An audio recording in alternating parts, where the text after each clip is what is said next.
Hi, this video I will show you how to back the previous version in Adobe Fresco.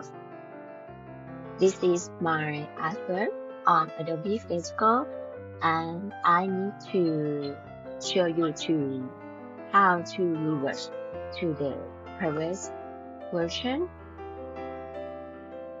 You can pick the three dots here on your artwork and you will see view version history here.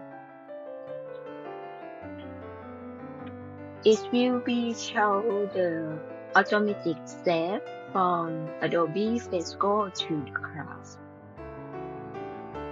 And you can see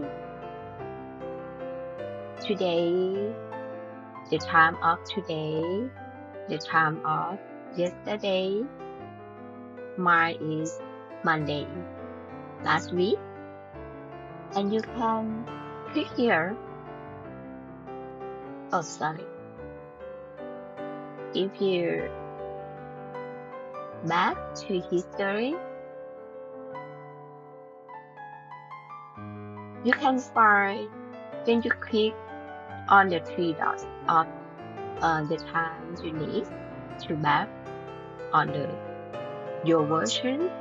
You can see name this version. You can rename here and revert to this version here. This is the way you can back your previous version of your artwork. Thank you.